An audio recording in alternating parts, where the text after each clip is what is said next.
Okay. I think we live. If people can start commenting, so I know that we are live. It looks like we're live. Good evening, everybody. Yes, we are live. Good evening, everyone. Hope you're well. Hope you hanging in there. For those of you in Auckland, we hope that you're being sensible with your travel plans, with your socializing.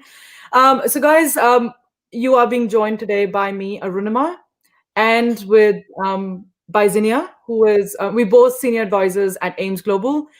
We both have been doing this for a long time. Many of you have attended many of our sessions. And in fact, this session was actually requested by a lot of you because once the lockdown opened, we got really busy and we haven't done one of this in a while. So we actually got quite a few messages from people that had missed these sessions because we hadn't done one, requesting us to do one. So last was you. Thank you for requesting us to do these sessions. So we are back, and I think our timing couldn't be better because today, as you know, immigration has bombarded some changes and announcements, and it is quite overwhelming for people to understand. So what we're going to try and do is just break it down for you over the next sort of 30 minutes or so, try and break down the changes, see if you understand it, because there's a lot of hearsay as well. There's a lot of rumors. So, we will just try and stick to the facts and probably make some predictions along the way as well. But we make sure that you see the demarcations. Today, we're going to try and cover sort of basically three broad areas. Zinnia, correct me if I'm wrong, but the announcements have been made in three broad areas. The first one is around border exemptions for partners of Kiwis for visa waiver countries. So that's the first part of it. The second one is for migrants that are stuck offshore and still retain their jobs. Border exemption is going to be introduced for those people to come back, which is fantastic. I know it's been much, much, much awaited relief for a lot of you. And then the third one that we will try and cover is the auto extensions for resident resident visa holders that are stuck outside of New Zealand. So a lot of material to get through. So Zinnia, can you please start with the first one, which is what the most important one is and what we've got the most interest for, is workers that are stuck overseas. Can you please tell us what kind of workers are covered here? What are the requirements? All of that. Okay, yep. So I'll go through that. At some point, I would want to come down to wrapping up the updates we've had in the past 30 days as well. So in terms of the workers stuck offshore, I'm going to do this a little bit in bits and bobs because, we're going to get people coming in and asking that. So there's an approximation of 850 visa holders that are going to be impacted with this. So this is for temporary work visa holders that can demonstrate strong ongoing connection to New Zealand and have realistic prospects of remaining here in the long term. So you must have been in New Zealand already. You must be living in New Zealand already. And there are specific sub-criteria that immigration has launched under this category. The category does open in October. Early October, I would assume. So and it only covers accredited employer work visa holders and essential skilled work visa holders, which means all of the post-study questions that are building up, post-study work visa holders. This category is not for them still. It is for those that are working in jobs and holding employer-specific visas, which of those, the two that immigration has picked up are essential skills and accredited employers. There's a lot more criteria in this category, but that could become quite a mouthful if I go through it in one go. So I'll probably cycle back to it in a while. Yeah. So that's the overarching requirement here. So those of you that are asking these questions, that, open work visa, so you're not eligible. Zinnia, just before we move away from the work visa category, this is for those people. Can you just explain to the audience that is listening? This is for those people that already hold essential skills and were previously in New Zealand. And yes. now. Yes, it's not for those that were offshore, held in essential skills, but never traveled and were waiting to travel and the border shut. Because there's a lot of people, especially in the likes of South Africa, there's a lot of people like that. This is not for those people. This is for people that were here, went for a holiday, and that holiday became a nightmare. It is for those people. Good. So I'll see a lot of repeat questions coming through, guys. So if we've answered your questions, I would strongly suggest that you do listen to the session from the beginning because we're not going to cover that again. Zinnia, let's move on to the next part of it, which is partners of Kiwis. where is the situation for that? What's covered? So the announcements that have come through today for partners of New Zealanders, it is a very specific subset. It is only for partners of New Zealanders, but those partners are from the visa waiver countries. There's 61 visa waiver countries, and it's only for those partners. They will now be eligible for border exemption. So the likes of most of our audience here is South Africa, India. So they are not included in that because they are not visa waiver countries. The overarching goal of the announcements that have come today, and they haven't even been published on immigration's website yet. So the overarching thing is the government's looking to allow people who had the right to come into New Zealand. They went out and they had the right to come into New Zealand to be able to come through. But again, some categories like, student visa holders, people that were holding student visas, they're still not included. Yeah. And it is, I understand it's very frustrating for those that hold a post-study work visa. I think hold your breath. We are hoping that there should be further announcements coming through. Okay. So then we've got the third one. Zinnia, if you just want to elaborate on that, which is the auto extensions for resident visa holders that are stuck offshore. Tell us more about this. So this category, well, when it first came out, everybody got very excited. When we posted it on our Facebook, people got very excited until they realized, oh, hang on a minute, it's actually only for those that hold resident visas and are outside New Zealand and couldn't enter into New Zealand, couldn't travel to New Zealand within the travel duration of the residence visa. It is only for those that have residence visas and are outside New Zealand and never traveled to New Zealand, couldn't travel to New Zealand because of the requirement, because they all have a requirement to enter New Zealand within 12 months. Those are the people that have got an auto extension. So anybody who doesn't hold a resident visa can just ignore this policy. So I think just to elaborate as well, for those of you, because I can see those questions coming through, just to elaborate this as well. So if you were granted a resident visa, but you weren't able to travel to New Zealand to start your resident or activate your resident visa, this is the category that sort of helps you, because now the expiry of your travel conditions has been auto extended. But if you did not get a resident visa or your application under processing, it doesn't really impact you. This doesn't cover you. Okay. I am quite keen to sort of really shred apart the work visa part of it, the first announcement. I will touch on a few things, and I see that there's some questions coming through, people asking what's happening with international students. At this stage, there are no announcements for international students.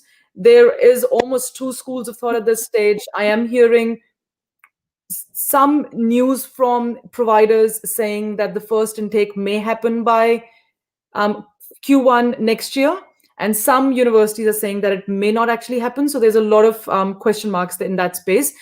We do hope that it does happen, because we do understand that quarantine does have about 7,000 people facility available.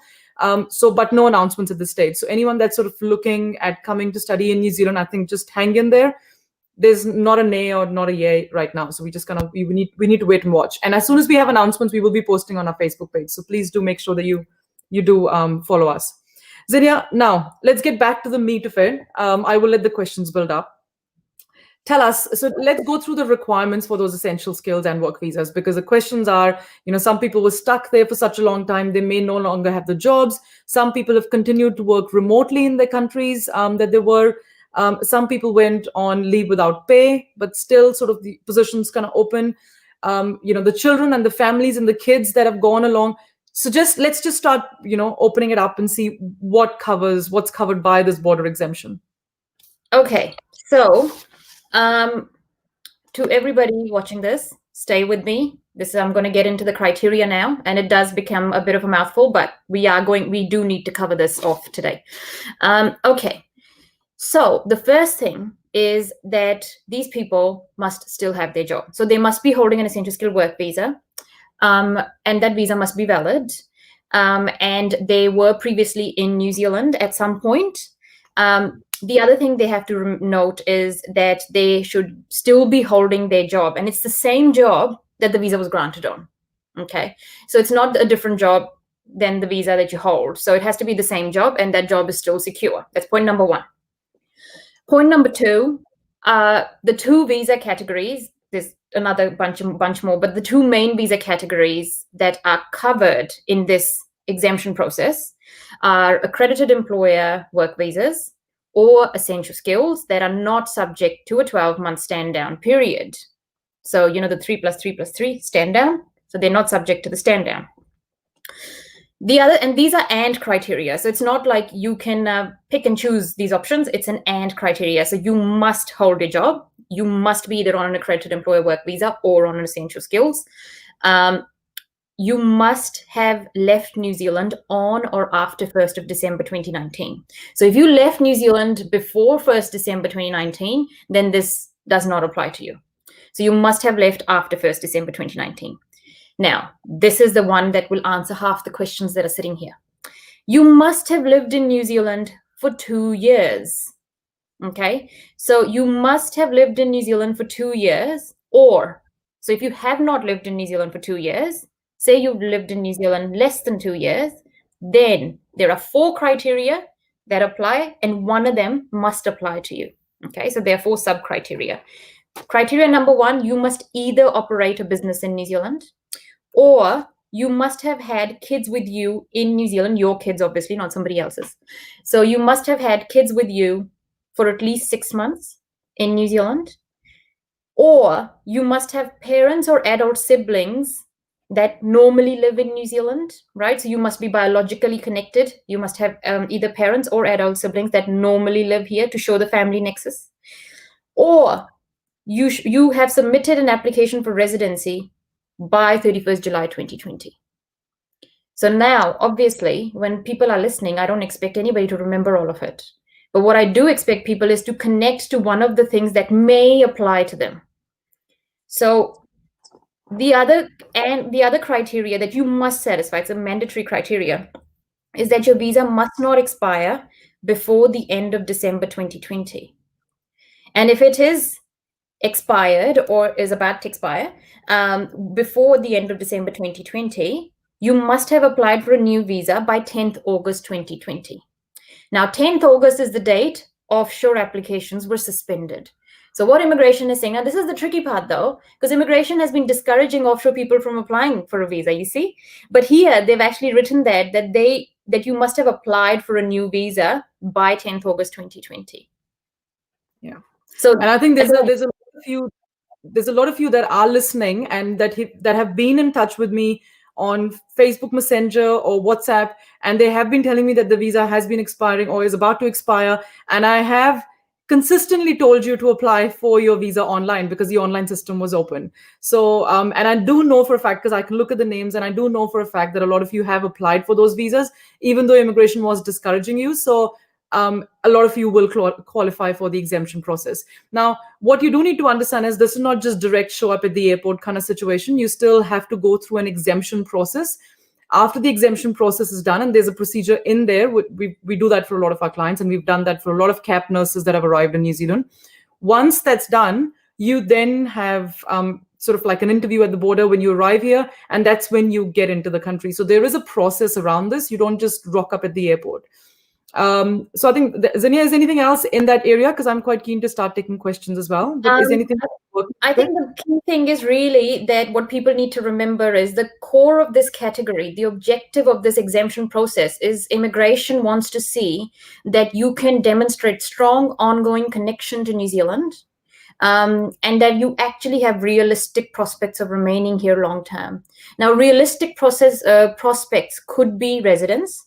They could be something else.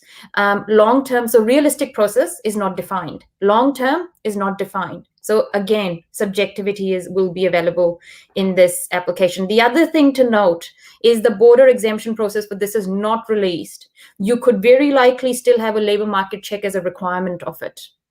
Can't say. It may or may not be there, but government's been talking a lot about the parliament. It's not through Immigration New Zealand yet.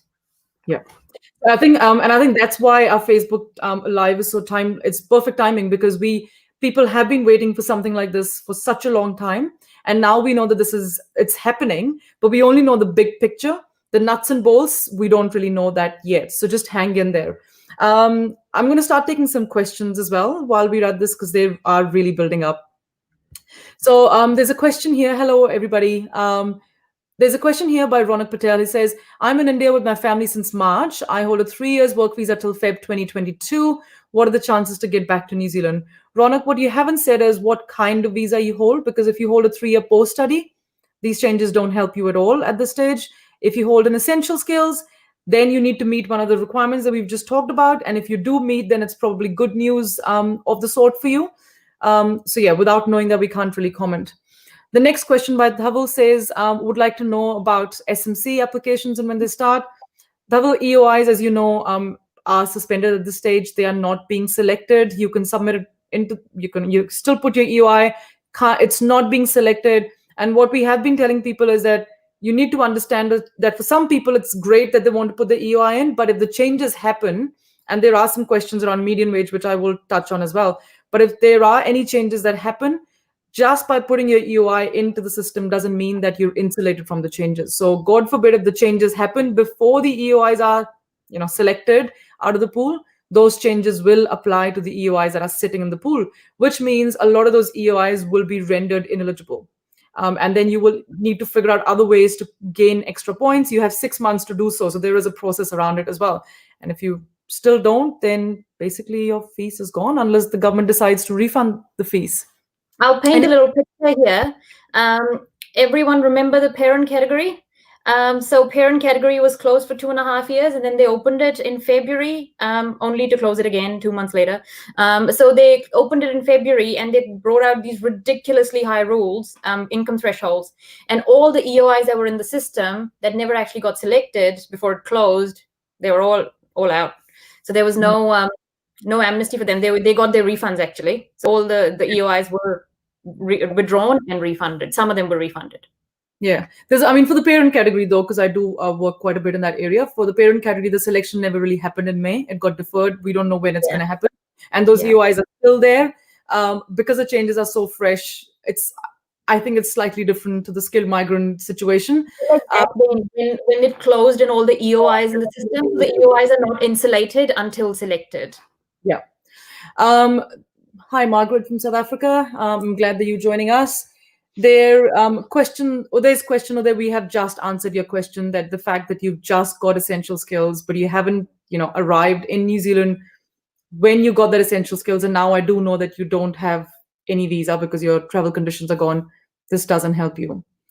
What about job search visa holders? Nothing announced for job search visa holders. Zinnia, there's a question here which you can possibly address, which is around that auto extension for resident visa holders. Does it also include my Pacific Access resident visa that I lodged last year? It includes all types of resident visas. So immigration hasn't excluded anything. They've just said anybody holding a resident visa outside New Zealand who has not been able to travel due to COVID gets a 12-month extension to the travel conditions. So they haven't really specified, haven't really excluded anybody as of yet. But again, we have to wait for further announcements because it's just released. Again, I need to change when I say that immigration has not said it. The minister has said it. Yeah, it's just come directly from Parliament at this stage. Yeah. Are the changes only for accredited employers? Yes, at this stage, they are essential skills and talent work visas, accredited employers visas. What about post-study? You've covered that. Essential skills can travel if they have... Essential skills visa can travel if they have valid visa. Sorry, Arunima, you're cutting out. Sorry. Yep, better now. Yeah, you've kind of frozen as well. Technology. There we go. Are we back? Are we back again? Frozen, yeah. Half frozen, half back. Yeah, not sure what's happening. Okay, I'm sure it'll pass away. Okay. So I think it's probably timely that we touch on the median wage, because that is, we have been hearing a lot of hearsay, a lot of rumors, a lot of conversation out there around median wage being increased and what that means for work visas. So I think we'll just, Zinnia, are you there? Can you hear me? Yeah, I can hear you. It's still very it's breaking up quite a bit. We're just having technology issues today. Yeah, that's strange. That's all right. Carry on. Maybe others can hear you clearly. Can someone please comment and let us know that you can hear us so that we can actually carry on, because we don't want to carry on talking knowing that no one can hear us. Okay, yeah, looks like it's come back, right? Okay, so I think let's just touch on the median wage issue. So one of the things that we are hearing, and we have heard this week, is around the median wage being increased. So I think we kind of need to take a little bit of step back here. Now, there is some information that's published on the Statistics New Zealand website talking about the median wage increasing to $27 an hour. It's increasing by $1.40. But there's nothing that immigration has announced yet. And I think there's a little bit of prediction that we need to kind of make, because, the information's not really out there. And so you do need to take this with a pinch of salt, because this is not news. This is prediction. My personal prediction, is that median wage and the threshold for SMCs has historically increased around November each year, and so we would expect that could increase by November this year. But immigration hasn't announced anything, so that's the first point. The second thing is, in the essential skills instructions, and I'll let Zinnia sort of add her bit to it. In the essential skills instructions actually do refer to median wage as terminology in the instructions. So what that means is that for those people, and again, this is my prediction, so please hear this properly. For those people that have been granted the auto extensions on their essential skills, if they wait for the median wage to increase in November, they will need to actually go higher than 25.50. So people do need to think quite carefully, because a lot of people are struggling to get to 25.50. So if you do want to use all of that auto extension, is it really worth it? And do you think you can get to the higher increased threshold if immigration was to increase it? Zinnia, does that make sense? Or do you want to break it? Do you want to put it differently for me? Yeah, I did see some comments that people aren't able to hear me. So I don't know if they still can. You can? Yeah. Okay, so it looks like the issues are sorted. So I think what Arunima is trying to say is that when we have had a lot of people, and we know from our own clients as well, who have, because the essential skills that were expiring by the end of 31st December 2020, they're expiring before that. Everybody got auto extended by another 6 months. That would be most people expiring around like 25th September. People got extended to March. Now, what is the problem with this is Stats New Zealand has published, and I'm looking at that link right now. Stats New Zealand has published on their website that the median wage is $27 an hour.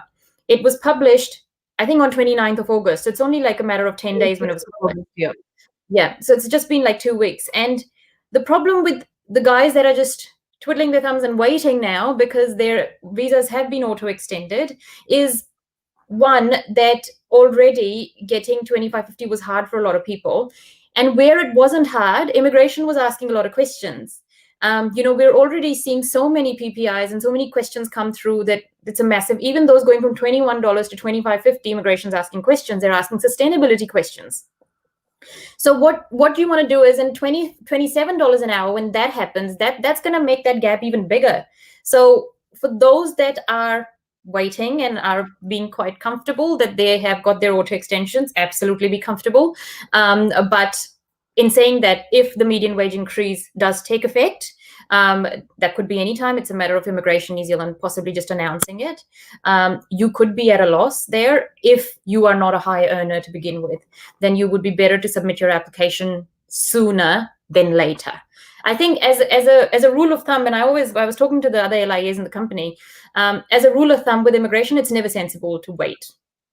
It's never sensible to just wait and see how things go, because it's just so uncertain. No, cool. Okay, let's just take some questions in here, and then I would really want you to kind of cover through. You talked about the changes that have happened in the last, not just today, but in the last few weeks as well. So, just one second. There's a question here where it's from Elaine, and she said, "How about work post-study for onshore?" So she's asked it a couple of times. I don't know what the question is. It's, Elaine, I'm not sure if I'm pronouncing your name correctly. Please frame your question as to I know what you're asking. So when we do the rounds of questions, I can come to it. Yeah. Okay, so you were saying, Arunima, that what were you saying? Yeah. Let's just do some questions because I don't want people to feel like they haven't had a chance for the question to be read out. But Okay. then let's try and go through the changes that have happened before today as well. What about partner or work visa holders? Gurpreet Kaur, I don't understand your question. What about them? Are you asking about extension or something else? Eileen, you've asked about post-study work visa, but I don't know what you're Yeah. asking about. Post-study work visa, are you asking about extensions?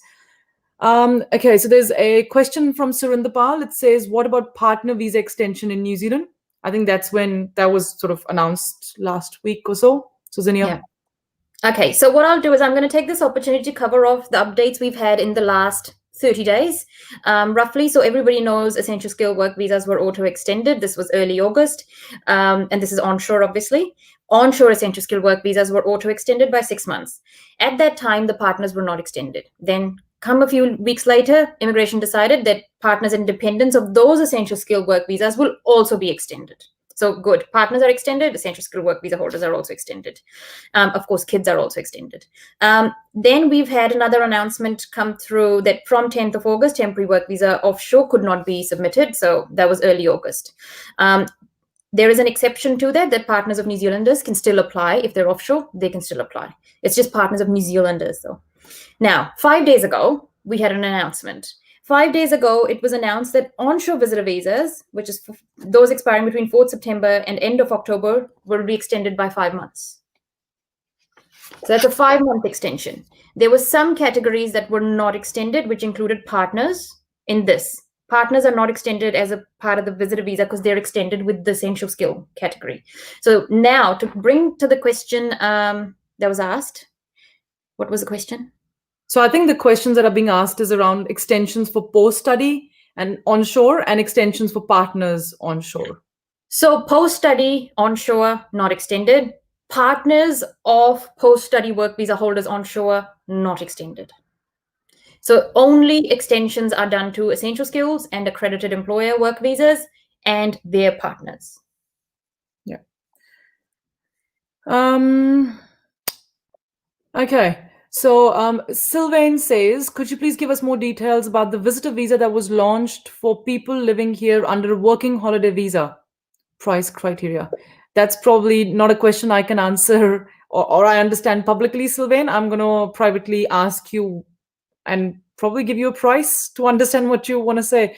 So I'm going to move along to that one. I don't know. I'm not sure. I think he may be asking about the COVID-19 short-term visitor visa. Maybe. I'm not sure. I'm not too sure. Yeah, you kind of need to explain your question a bit better. It's quite hard to understand. Because there's nothing specifically launched for working holiday visa holders.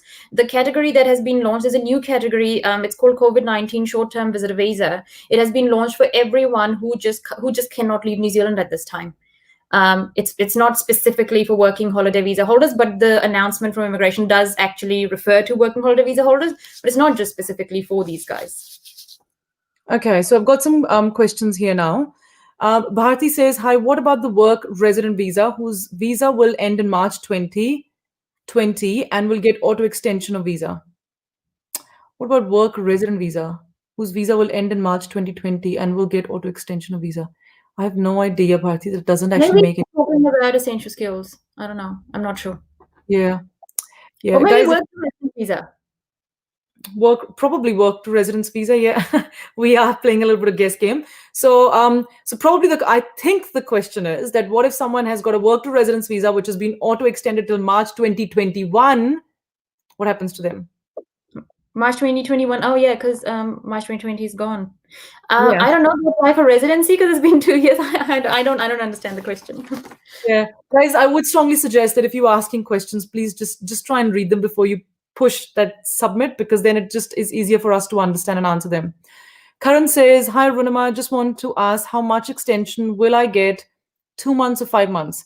My post-study employer-assisted visa expired in July, but I got an auto extension till 25th of September. So Karan, that means that you are currently on your open work visa, because the post-study employer-assisted visa was all treated under the open work visa regime, and they were till the 25th of September. There is no further extension. Yeah, so to answer Karan's question, it's not 2, it's not 5, it's 0. Sorry. It's just a 0 month extension. There is current, if No, I there's no understand extension. you are on an open work visa, there is no extension for you, my friend. And you should be applying for your essential skills already if Hmm. you haven't started it because you don't have much time. Karan, I am going to privately message you and just check in and see that I have answered your question accurately and I understand it properly because you don't have much time. Okay, Aline says, those who hold post-study work visa, will it be extended onshore? No. Yeah. So no post-study work visas have been extended. Only essential skills and accredited employers. So initially, immigration had said when the first announcement came out that they will extend the post-study, but then they took that back within like 3 days. And they have confirmed that post-study work visa holders of any type of post-study work visa holder will not be extended. They Yeah, must so apply for the next visa. So again, if you depending on the expiry, but yeah, you should look at applying for next yeah. visa. And if any other changes do come through, because right now to say anything is anything can happen, it can be reversed. We will definitely post it on our Facebook page, so just follow that. Are interim visas extending as well? Question No, from Harmanch. I actually had that in my notes. That as a part of the categories that have been extended, interim is not one of them. It's the question is, I like to know what if I apply for residence with a 2550 pay rate before the median wage threshold has been increased? Will it affect on my residence application? Nibu, like I just said, at this stage you can apply for an EOI. You can get into the system, but we don't know when those EOIs will start getting selected. And unless the EOIs start getting selected or they open that category, your EOI just sits in the pool. And if it just sits in the pool and then tomorrow they change the requirements and they increase the wage rate, then it does have an impact on you. If that sort of paints a clearer picture for you, because there's a lot of people that have got EOI sitting in there. We don't know if the threshold will increase, but if it does, and if by then the EOIs have not been selected, then all of those EOIs will need to have increased threshold for them to be selecting them. Uday, we've just talked about the medium wage. So hopefully that answers your question. When is the next EOI for SMC onshore? I've answered that as well. The EOIs are not open. They are not getting selected at this stage. You can submit it if you like, but you're not insulated from the changes. How much chances of getting a visa if you apply under a Section 61 of immigration? Zinnia, I'll give that lovely one to you to answer. So chances of getting a visa under Section 61, we've had success with those applications where people have not been able to leave New Zealand because of COVID-19. But Section 61 in itself is a dangerous category, is that what we call it, because immigration holds absolute power, absolute discretion with that category. So they can decline it without giving a single reason to you. So the chances are fairly low. But if you have not been able to leave the country because of COVID-19, then a strong case can be made. Yeah. But also, I think just a little bit of, not a correction, but just a clarification that Section 61 is actually not a category. It's just a part of the Immigration Act 2009, where if you become unlawful, you may make a request to immigration to rectify your unlawful status under Section 61 of the Act, and no rules apply. So I normally say that imagine you standing in a dark room and you need to aim in the right direction and you don't get many chances. So it is a really complex kind of request to put through and you don't get many chances and you don't get PPIs. Immigration doesn't have to give you any reasons. Zinnia, I'm going to give this next one to you from JP. It says, stuck offshore, visa expired yesterday, work to residence, still have employer support, applied residence application in March of this year, and applied extension of the work visa in June of this year. Am I still eligible for exemption? Yes. If I do, yeah. I think JP it may work. The extension may work. I do need to explore it a little bit more. But from what he said, I think the extension may work because he does meet the criteria of, when did he submit his residency again? March this year. So submitted an application for residence by 31st July 2020. So he ticks that. And he's applied for, must not expire before the end of the year. And if it is expired, must have applied for new visa by 10th August 2020. And looks like he's done that too. Yeah. It's probably going to work. JP, we'd like you to get in contact. I'll be quite keen to explore about the support from employer kind of situation. So, but yeah, I think it's sounding pretty good, JP. Zinnia, I'm going to give this one to you. Sylvain has actually come back with some clarification. Yes, I was asking about the COVID visitor visa. Just wanted to check how it was working exactly, as my visa is expiring in a couple of months, and I'm not sure how the situation will be when it will be time to leave New Zealand. If my flight is cancelled, for example, can I apply for it to stay a few more days or weeks? What would be price of this visa, and are there a lot of criteria to be eligible? Okay, so the price of the visa is not yet released. Mid of September is the date Migration has earmarked to release that. So mid of September, there's probably going to be some announcements around it. The criteria is that you must have a genuine reason for remaining in New Zealand, and you have to be able to prove that you can leave New Zealand, not right now, but at the end of the proposed stay, you can actually leave. The criteria that does not matter is whether you have the appropriate amount of funds required for this visa, whether your health is in order or not, or if you've bypassed any specific limits on your current visa that allows you to stay. So every visa has like a limit on how long they allow you to stay in New Zealand, and it doesn't matter if you bypass that. So in saying this, so yeah, you can absolutely apply for the visa, but in terms of the pricing and stuff, just have to wait another week or so to get that info. Yeah. I'll take a couple because the questions are building up and we could pretty much go all night, but time is of essence here. Just before I get into the next questions, I do want to touch on something which we have been requested to cover in this session when people were requesting us to do another Facebook Live, which is around what's happening with essential skills at this stage. So I do want to quickly touch on some trends that we're seeing in the essential skills space. And those of you that have got friends that are applying, or if you are talking to other groups, there are some groups around people where they get together and talk about essential skills on Facebook as well. You would see that immigration is asking for a lot more information. So there's a lot more requests for information that are going out, and we can almost see some patterns of those requests that are going out. So, we can't obviously get into what those details are, but you need to be really careful in putting in essential skills now. Immigration's definitely not handing out 3-year work visas, because I can tell you for a fact that if we get 200 calls a day in our office, every single person is able to get 2550. I don't know how they get it, but those are the kind of questions that immigration is absolutely grilling people on and asking. So there's a lot more RFIs. Be really careful on jumping from base pay rates to straight 2550. You might have had a previous manager that left at a lower salary just a few months ago, and now you're at 2550. The employers probably had a downturn in the income, but then you've got a significant increase. So those are things that immigration is looking quite seriously when they are looking at doing these essential skills. Zinnia, anything else that we can give as a takeaway to people? Just to be careful on the essential skill space. Oh, so many things, but I'll pick up the most important ones. Immigration is really looking at those that have lost their jobs, and I see a couple of people have said that they've lost their jobs in the comments. People that have lost their jobs, doesn't matter when you lost it, immigration is very closely monitoring how you've maintained yourself financially. Have you got money from your parents? Have you got a partner who's helped you? Have you got any other, well, you can't have other sources of income because that would breach your visa conditions. So immigration is checking how you've sustained yourself if you've lost your job. One of my clients, what he did was he sold his car, and he managed to sustain himself, got really good evidence that he sold his car and that was acceptable. Immigration just needs to see the money's come through and you've managed to live off it in a sustainable and from a genuine source. The other thing immigration is checking is when you're having those... You're speaking really fast. People wouldn't understand. Time. The other thing immigration is checking very carefully is the jump in pay rate is causing two concerns to come out. One, that if the job is genuine. Two, is the employer sustainable? Is the salary sustainable for the duration of the visa requested? That's the other thing that immigration, this is actually literally how they're wording it. And then one of the other concerns that immigration is looking at is breach of visa conditions. So even though you've lost your job, normally when people have lost their job, not because of COVID-19, due to other reasons, but a question that has been asked to a lot of people is why you didn't inform INZ that you've lost your job. So it doesn't matter when you lost it, why you lost it, but it is something that they're bringing it up as to why didn't you tell INZ if you didn't tell INZ.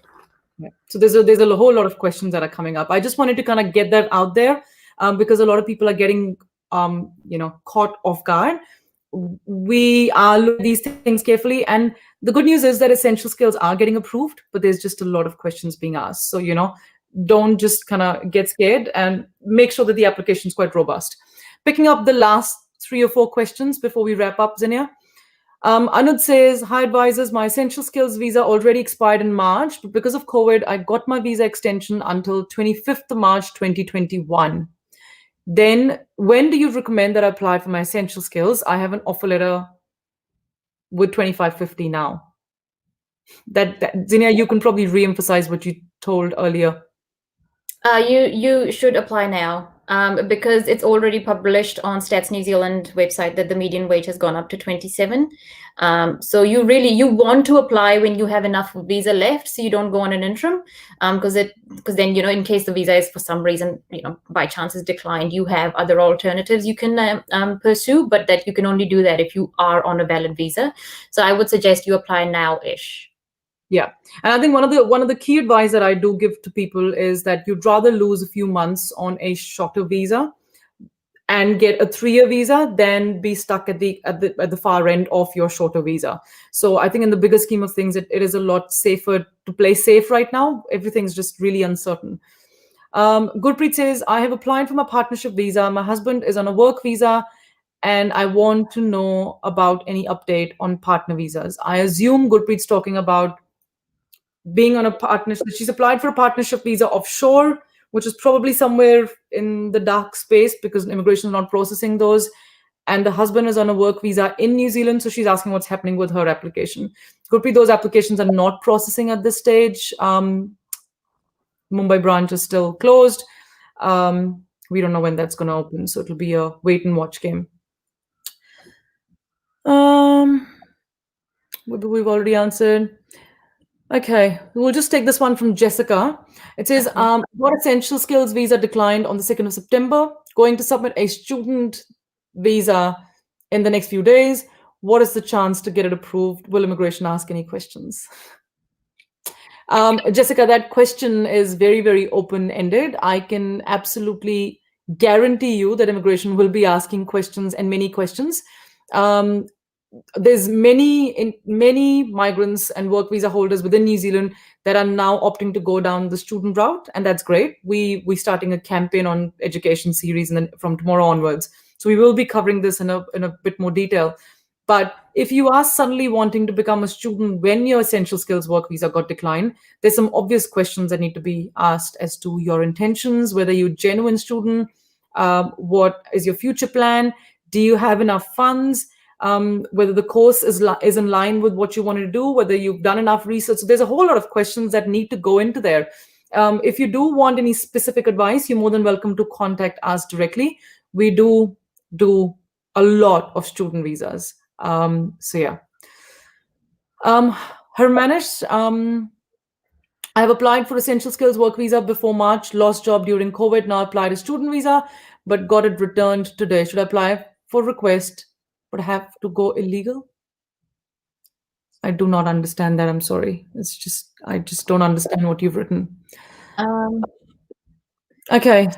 I think his student visa application might have gone RFL. And is he saying, should I go under Section 61? Maybe.